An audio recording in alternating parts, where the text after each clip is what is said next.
Ustadh, mara nyingi tunaishi tu, lakini hatufikirii neema tulizopewa na Allah. Tunawezaje kumsifu Mwenyezi Mungu kwa kweli? Naam Rashid, Allah ametupa neema nyingi mno. Tazama jua, lao lingeondoka tungekuwa gizani, giza la milele, giza lisilokuwa na mfano. Lao mvua zisingekuwa zikinyesha, ni nani angestawisha ardhi? Subhanallah, hata pumzi tunayovuta ni neema kubwa kutoka kwa Allah. Naam, Mwenyezi Mungu anasema katika Qur'an, Surah An-Nahl aya ya 18, Mwenyezi Mungu anasema, wa in ta'addu ni'matallahi la tahsuha inna Allaha la'afurur rahim. Naam, sikiliza kwa umakini tafsiri ya hayo maneno ya Qur'an. Mwenyezi Mungu anavyosema, Mwenyezi Mungu anasema, na mkizihesabu neema za Mwenyezi Mungu hamwezi kuzidhibiti. Hakika Mwenyezi Mungu ni mwenye msamaha, ni mwenye kurehemu.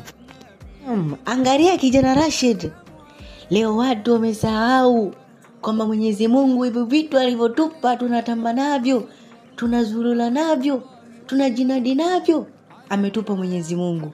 Pumzi ambayo unatumia amekupa Mwenyezi Mungu.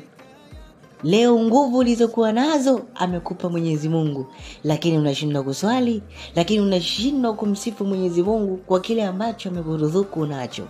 Leo tunabaki tunajinadi kwamba sisi ni bora kuliko watu wengine. Tunabaki tunatembea katika ardhi ya Mwenyezi Mungu, akati muda wote akiamua hii ardhi ivunjike vipande vipande, ina uwezo kuvunjika. Angalia watu tumesahau, watu tumemsahau Mwenyezi Mungu kwa neema alizotupatia. Angalia watu wanajisahau kabisa ustaz. Kwa neema ambazo Mwenyezi Mungu ametujalia, tusipomsifu Mwenyezi Mungu tunakuwa tumepotea kabisa. Hakika Mwenyezi Mungu katujalia neema nyingi. Neema katika neema kubwa ni katika kupumua. Leo tunapumua, watu tunaishi kwa uwezo wa Mwenyezi Mungu. Kwa nini tusimsifu Mwenyezi Mungu? Kwa nini tusimsifu Mwenyezi Mungu kwa neema ambazo alizotupatia? Kweli Rashid, kila siku tuanze na alhamdulillah, kumsifu Mwenyezi Mungu kwa vyote tulivyo navyo.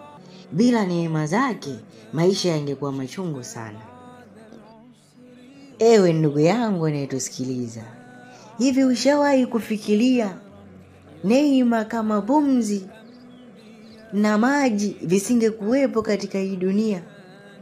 Lau tu kwa uchache tungeishije? Lakini leo Mwenyezi Mungu ametupa vyote hivi na anatutaka tufate maamrisho yake, lakini hatuyafati. Tunamtafuta nini Allah? Tunamtafuta nini Mwenyezi Mungu? Angalia, tusije tukaendelea kumkosea Mwenyezi Mungu akachukua neema zake. Angalia tutaweza kuishije katika huu uso wa dunia.